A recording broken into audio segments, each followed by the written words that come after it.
Okay, so we're moving on to the next drug. That's a combination which we'll be discussing. So this is what is known as what? Moduretic. Alright, so look at the pharmacology of moduretic and you get to see that moduretic is a drug combination that has to do with what?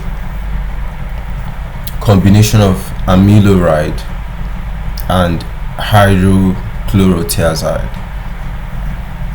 So you are combining these two things to give you what is known as what? Moduretic. So for this moduretic, you can see it.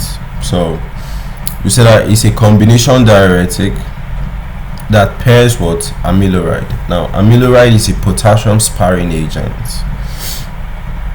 Now you are combining amiloride with hydrochlorothiazide.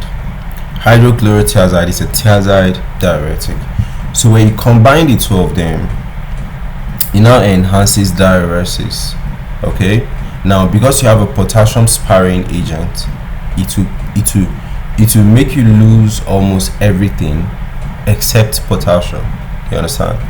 So and that's basically one of the side effects of you using thiazide alone. Alright, so combination therapy will help you to basically what? Avoid losing everything. So mechanism of action, of course, you might want to actually now look at the individual drugs.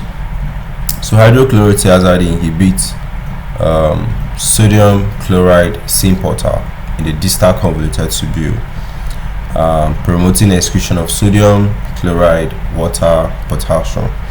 Amiloride, on the other side, blocks epithelial sodium channels, that's NX, right, in the late distal tubule and the collecting duct. This will now reduce sodium reabsorption.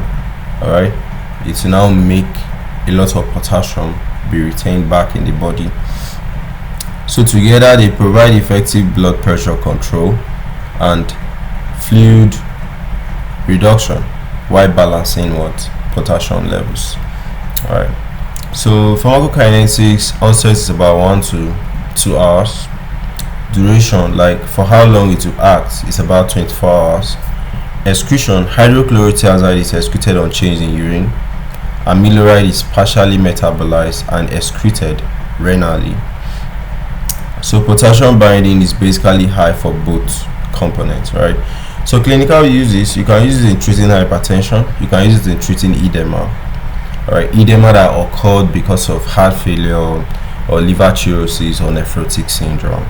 Alright, especially it's also useful in patients that are at risk of what? Hypokalemia from thiazide use alone. So precaution is sometimes it can restore, or how will I put it, make a lot of potassium stay back in the body.